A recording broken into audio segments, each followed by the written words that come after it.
Hey folks, welcome back to FreepCast. My name is Robb Murray. I'm here with Joe Spears, the Free Press managing editor. And gosh, Joe, we had some really big news happen yesterday. You want to take us through what happened with the homicide? Yeah, another homicide, murder at the Kwik Trip store on Madison Avenue, 3 in the morning.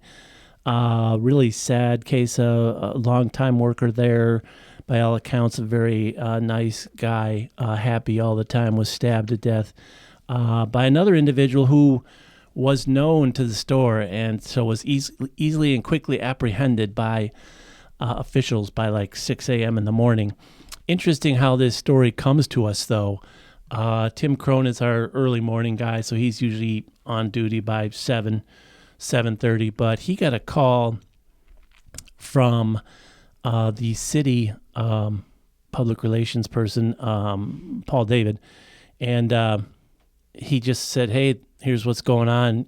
We're going to be issuing, news release." But very great to get the tip. They don't have to do that. They can wait till they want to issue their news release. And so we got a tip, and thanks to Paul for doing that.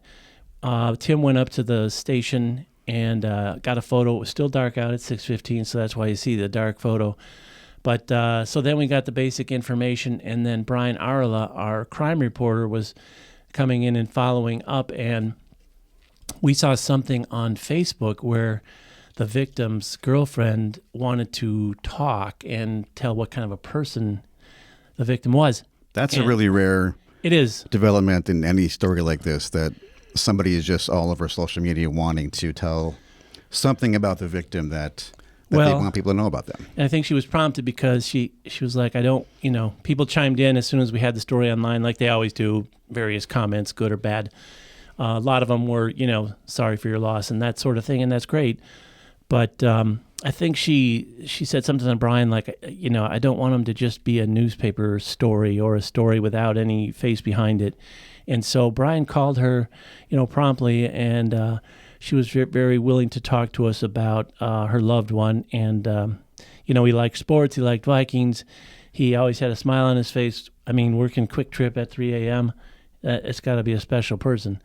So we got the story. And, again, I think because we're the trusted news source and because we try to work with our sources and letting them know, we've met with the city a couple of times just going over, hey, when breaking news happens, when public safety is an issue, please, let's work together, talk to us. We don't have to say everything at once until it's ready, but give us some indication that, number one, is the public at risk? That's the first thing you want to know in these cases, is the person on the loose, and they almost called the lockdown in that neighborhood, but they found the guy so quickly there was no need to. So, can you update people on what's the latest? I mean, do they know why this happened, that kind of thing? I was looking for an update, and I don't think we have anything yet. I know Brian was looking for the court complaint, and the girlfriend did not want to really go into what specifically happened or why. Fair enough. Let the authorities hammer that out.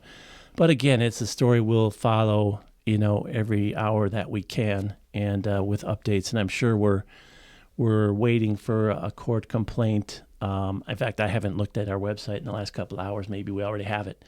But I know that'll be coming. So a really big story. It doesn't happen. We keep saying that. It doesn't happen a lot in Mankato. We seem to be saying that on case after case. So, we had the shooting, the young people shooting, the murders. Guy just got sentenced 2 weeks ago for drive-by shooting. So people, the denizens, probably have good reason to go, what's going on?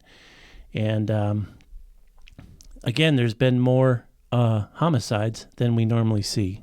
So we haven't tracked it and added it up yet, but I think we're seeing that.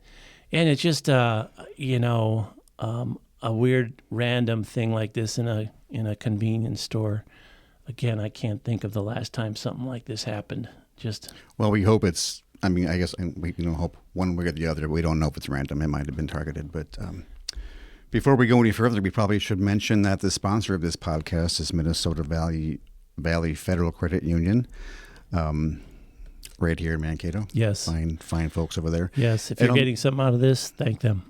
I'll just mention, as somebody who covered the police beat for many, many years, well, not many, many years, but 7 or 8 years, when you get a call like that there's been a murder, your adrenaline begins to pump, and you know this is the biggest story that anyone will do that day in this community, and you begin thinking about, who do I call? Who do I got to talk to? Can we get on social media and see what's being talked about? Can we talk to the victim's family? And we always try to talk to the victim's family. I know it sounds like it's not a cool thing to do as a journalism outlet, but we always try to talk to the family, and more often than not, people are okay with talking to us in these situations. Yeah, so. I think it's one of those things you learn in journalism school that you're not, you learn it by doing it by experience also. It's always a little unnerving the first time to talk to somebody in these cases and cover something like that. I wasn't on the police beat a lot, but I had my share of breaking news to cover and homicides and storm-related things. Your adrenaline does get going, and you just kind of have to, take a deep breath. Okay, what do we need to do first? Who do we need to call first, and who needs to do it? But did you ever have a strategy for, what do you do after the adrenaline rush? How do you think about it? Well, I was one of the weird people, and this might sound morbid, but I would love to get the call at 8 a.m. that there's been a murder in some faraway town, because then that meant I had to go somewhere and figure it out for myself.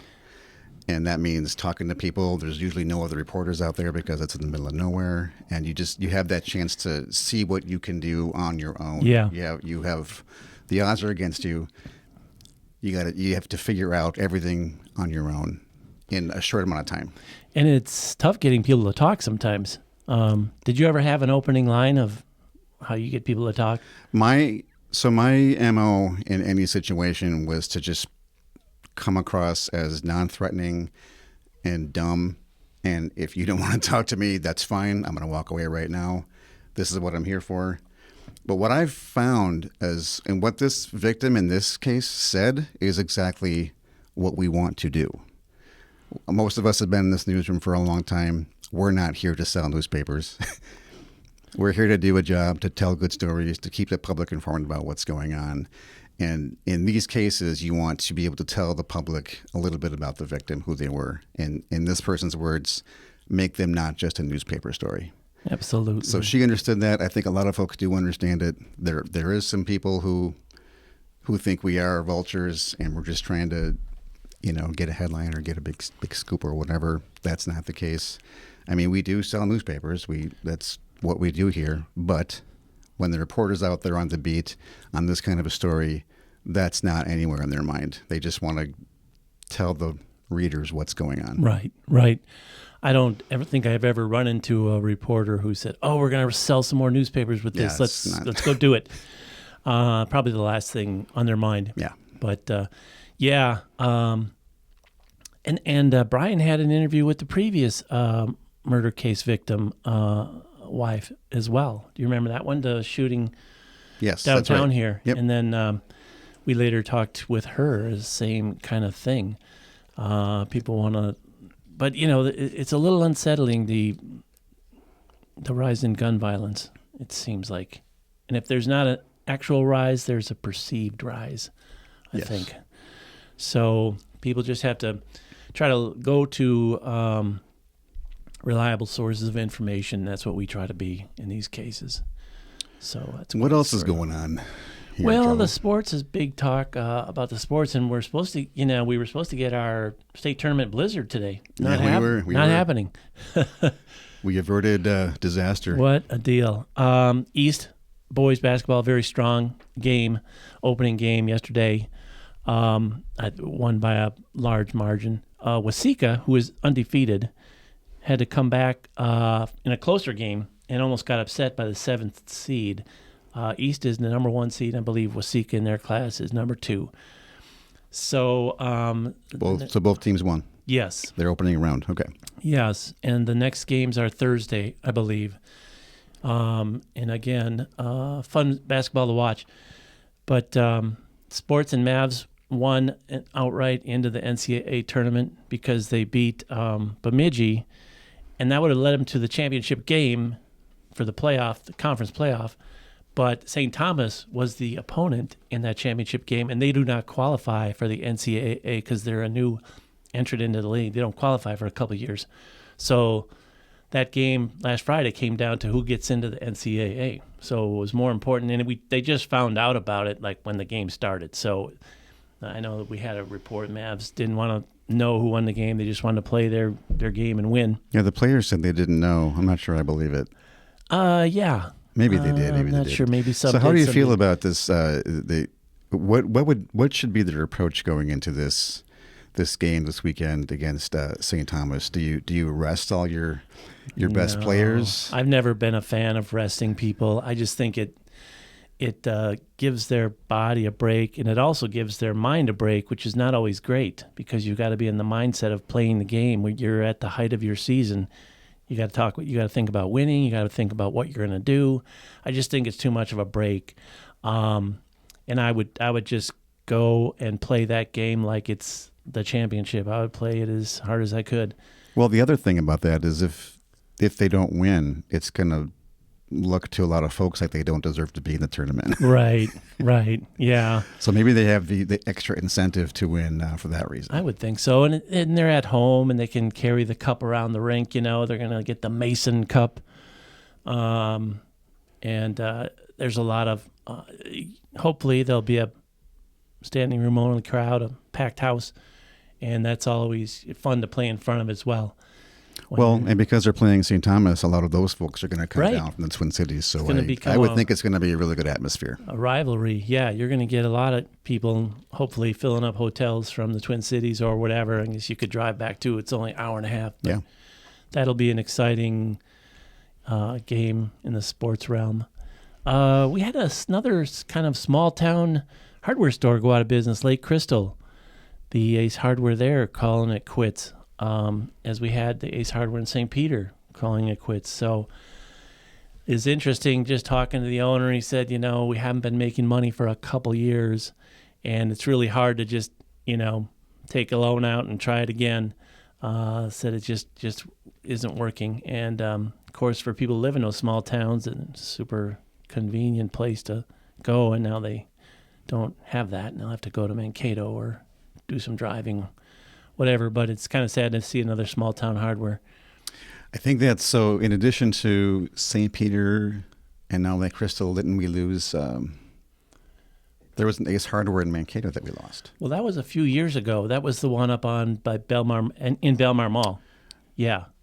It wasn't Belmar Mall. It was like where Dickie's Barbecue is in that. Yeah, that's area? the same area. It was. It's the same area. Yeah. Yeah, I guess it's not the mall. It's that. But that was mall. also Ace Hardware, Yeah. wasn't it? Yeah. So that's three of those now. I feel like that was the one that was owned by the St. Peter guy, and I could be wrong on that, but yeah, that was more. I think that was more than 5 years ago, or maybe during the pandemic, a while ago. But CNS, people should know, has Ace Hardware franchise as well, and they're not affected at all. They said, because people were calling them, "Are you guys affected by St. Peter Clothing?" And they're a whole different deal. They got all their products, the same products they always had, and that is an interesting, good store. I go. I was just there today looking at grills. I needed to buy a new grill, and went through the place, and it's just a unique store. It is. I like going there. Yeah, and it's usually never. Super crowded. On a Saturday afternoon, probably a little more crowded, but you can walk through and they got everything, boots and jeans and all kinds of cool hardware stuff. And if I want to get a quality something or other, like a can crusher, that doesn't break, you go to CNS. Winter boots. They support us too, shirts. by the way. They are one of the few businesses in Mankato that advertise with us. So we got a lot of advertisers, kudos to them. We're doing just fine. Speaking of advertisers, let's give our sponsor another shout out again. So the podcast you're listening to is sponsored by the Minnesota Valley Federal Credit Union. happily serving those who live, work, or do business in Blue Earth, Nicollet, Le Sueur, Waseca, Brown, or Watonwan counties since 1934. Yeah. Thank you. So Thank you, Minnesota Valley. You had an interesting story you wanted to talk about from Medelia. Yeah, I was reading the sports, and the Medelia, the high school boys basketball team, really had a good season this year. Made it to the section finals, first time in 60 years. So this is 1953 or so. Last time they were, and that was the last time they were in the state tournament. Wow. That's longer than my high school was in the high school hockey state tournament, because we were in the state tournament in 1960. That was the last time? Yeah. So not going back to 53. That's hockey dominance for you right there. But I always like to read these sports stories because we interview the kids and the coaches, and this is a monumental kind of last hurrah game for them. They had a really great season. And I'm going to try to start including in this podcast what I think is the quote of the week from our newspaper. Again, this is from people who are being interviewed by us. It's not about us again. We're telling stories of the communities and the people who are in them. So Senior Josiah Damaris gets the quote of the week, talking about the season and their loss. He said, "It's been such an amazing season, especially the last couple of weeks. The amount of happiness we've all experienced, and to see the community come together, it's beyond words."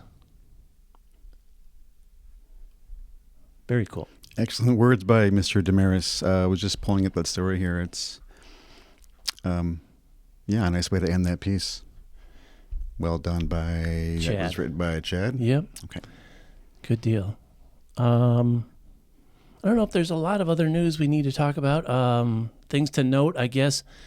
Another Mankato church wants to maybe lower its tax bill from the city. They want the city to vacate the street they're on. And I'm not sure how that's going to go. There's some other connecting streets that the city feels it needs for future use, but the one church got kind of a break, so maybe some other folks are trying to get a break. This one seems different. I just from what I read in the story, if I had to predict, just based on what the city people said about that request, I don't think they're going to get it. Yeah. And I'm not sure they should. Yeah, it seems like it might be a long shot. Okay. Mankato Magazine coming out. We got the magazine coming out. If you're watching this on YouTube, you can see this. This is the final proof of the upcoming April issue of Mankato Magazine. We have a great story about people who have remodeled their homes in DIY fashion. They're not hiring a lot of handymen or contractors. They're just doing it themselves. And both of the couples we featured are young folks, and they've just decided, you know what, we're just going to figure this out. We're going to get out the tools and just see what happens. And they're having good results so far, and they're having a good time. My dad was in the construction business, so we had tons of tools, and I learned how to pound nails and drills and use saws at an early age, 8 or 9 years old, easily, power saws, stuff like that. Yes. It was a different time back then. Yes. I think my dad had a circular saw, too. He had no problem with me using to cut hockey sticks. My dad had made a big workbench for himself. It must have been 10 or 12 feet long with these huge, heavy drawers to open all his tools. He worked in the heating and cooling industry, so he worked a lot with sheet metal. He made the ductwork for a lot of different places. But so I've kept my skills up a bit on that. Can say I can handle a deck and different things like that. Nice. I often don't like to do it because my older body is not liking me when I do that. But it's fun. I've always enjoyed working with my hands and tools and wrenches and I have to buy my daughters. They're off on their own, and I have to buy them a basic set of tools like a real wrench. You buy these little kits, and you can buy them in their pink, Yeah. if you want them. And they have needle nose pliers in there. What are you going to do with that? Pull slivers out? I mean, you can't do much with a needle nose plier. I mean, you can take You take the hook out of a fish. Hook out of a fish. That's what they're used for. But otherwise, they're useless around. You got to have a real pliers. So anyway, that's my Well, you can read Mankato Magazine. commentary on that whole. Yes. This issue comes out March 28th, I think. We said you can look for that. If you subscribe, it'll show up in your newspaper. And if you don't subscribe, you can come to the Free Press and purchase a copy. But it's also online. It's also online. With no paywall. With no paywall. So you can go and page through it. If you want to enlarge the type, you can do that. And we talked about our new design of our newspaper too. Mm-hmm. And some people have called in about the type. It is a little bit smaller, but it's airier. So there's been very few complaints about it. But if you do want to have larger type, you just have to get a free digital subscription. You can make the type as large as you want. I don't know if everybody knows that. If you get the home delivered paper, your digital subscription is free. So there you go. All right. Want to thank our sponsor again, Minnesota Valley Federal Credit Union. Say thanks to those folks. One way you can support us is let them know you're listening to this and that you're hearing their message too. That really helps and allows them to know their message is being heard by many people. And just want to remind people how to subscribe to us. You can email us, readerservice@mankatofreepress.com. You can go right to our website and click on the subscribe button at the top. Or you can just call us. You want to talk to somebody, 625-3764. You also can order reprints of our photos at SPX Sports or by clicking on the photo reprint button on our website or call SPX 345-7196. Otherwise, thanks for listening, everybody. We'll see you next time. All right, folks. Thank you.